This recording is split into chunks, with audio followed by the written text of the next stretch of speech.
Hey everyone, hope you're doing well. Welcome to a new video. My name is Seb and I upload videos related to animal rights and veganism. So if you want to be up to date with everything, please make sure to subscribe and hit the notification button. In today's video, I want to talk about Kurt Zouma, the football player who has been under attack by millions of people in the UK because of a video that went viral of him abusing a cat by kicking the cat and slapping the cat. Now there's so many things to unpack here and I want to share my thoughts with you and why I don't really think this is as much of a big deal as everyone is making. Now, ever since the video went viral, there's been so many things. The RSPCA has taken the cat away from Kurt Zouma. There has been petitions against him with hundreds of thousands of people signing it. Of course, the internet is filled with rage. Everyone hates him, they're angry. Even the fans of his own football team were booing when he was playing recently. And all of this just makes you wonder why? Why do people care so much about a cat that's being physically abused? Now, one thing we have to think about is that every single day of his life, Kurt Zouma, who in my knowledge is not a vegan or someone who follows a plant-based diet, does so much more harm to animals than that one kick and one slap that you saw. So much more. And it's really mind-blowing that the RSPCA is following this and taking back the cat and protecting the cat from being hurt, when the RSPCA itself is an organization that hides behind the name animal protection, but actually gives a green light for a lot of animal abuse. You see, Kurt Zouma is not just an animal abuser. He did abuse an animal. He abuses animals every single day, in fact, just like most of the population of the United Kingdom. But at least he's not a hypocrite. He's a consistent animal abuser. The beliefs and the thoughts that he has that makes him justify eating animals for pleasure also are used to justify kicking an animal for pleasure. Because if harming an animal for pleasure is justified for someone, then why would we stop at killing them for food? In fact, if the idea that pleasure justifies violence can be used for food, then I would say, as far as I know, he will be just as consistent if he went around kicking dogs as well, because he gets pleasure out of it. And this is one of the things that meat eaters and non-vegans in general just use a lot when they say like, oh, I like it too much, oh, meat tastes good, bacon, this and that. Like, yeah, so you're saying your pleasure, your personal pleasure justifies abusing and killing and exploiting an animal? Then why stop there? Why attack this guy for doing something that all of you do every single day in ways that are much worse, himself included, of course? So it really makes us realize that he's not just an animal abuser, he's a consistent animal abuser instead of being a hypocritical animal abuser.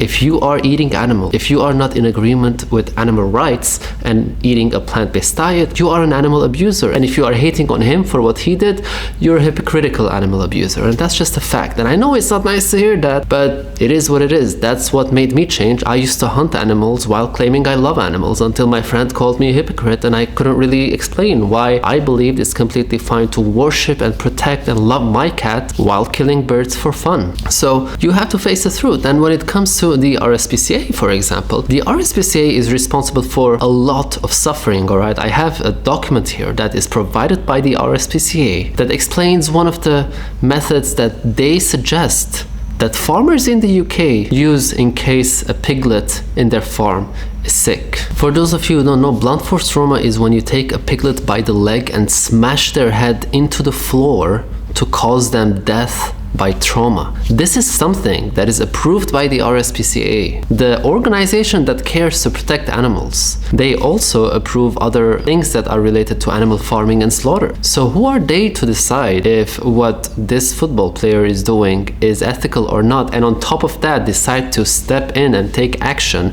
and take the cat away? Like, okay, I know that the cat is going to be safe because now we're talking about a cat, but in general, I don't think that the RSPCA is an organization with whom animals are safe, okay, for a very simple reason. In fact, when animal rights activists exposed footage of a farm in the UK where blunt force trauma was being used to kill little piglets, the National Pig Association had to make a statement in which they said that this is in line with all other assurance schemes, including the RSPCA. So the National Pig Association, what a weird association when it comes to animals who actually need protection, but their association defends exploiting and killing them. Anyway, even they use the RSPCA as an excuse to what they're doing. That's how messed up this whole context is of this organization that claims to be an animal protection organization. Now, this is why we have to think about how we look at other animals, how we look at our actions, how we look at our traditions, how we look at our daily habits, and where our ethics lie. If you believe that kicking a cat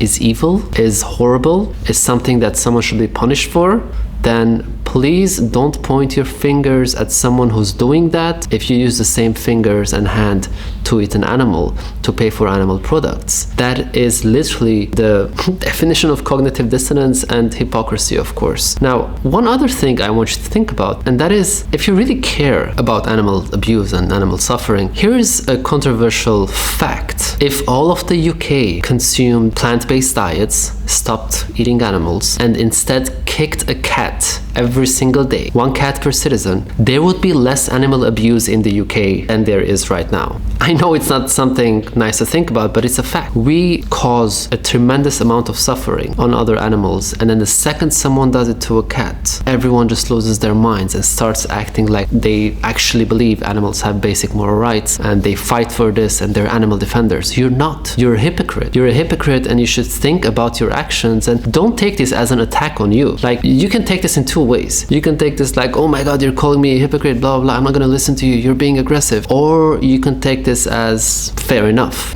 this is quite hypocritical. I mean, that's what I did when I was 16 years old, 16 years ago, and someone called me a hypocrite. There's always two ways people like to deal with situations: either face the truth or call someone aggressive or mean or whatever, so that you don't face the truth and wonder if what you're doing is moral. So, in my opinion, is the football player Kurt Zouma guilty of being an animal abuser? I wouldn't say he is guilty because of what he did. I think he was guilty of being an animal abuser since he's not vegan. He was paying for animal abuse, he was consuming animal abuse, and he happened to film animal abuse that he was taking part in. So why is it that only at filming and doing it to a cat are we jumping on the wagon and saying like, now he's an animal abuser? He's just as much of an animal abuser as almost every single other person living in the UK who's taking part in animal exploitation, of course.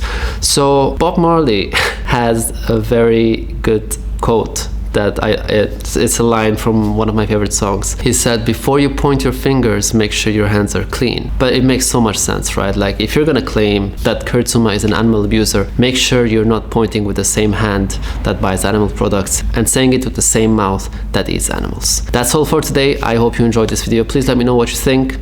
If you're upset that I called you a hypocrite, please don't be upset. It's like, I'm not perfect. You know, I wasn't perfect. I'm still not perfect. We're all trying to be better human beings. Just take it as something that you can think about, and feel free to reach out to me. I'm more than happy to have a conversation. If you'd like to support my work, please make sure to check out my website, SEBALEX.org, and please don't forget to subscribe and hit the notification button, and check out my podcast if you would like to listen to some great episodes. I also have an ebook now available in 20 languages for free on my website, so you can grab that as well. Thank you again. I'll see you in the next video.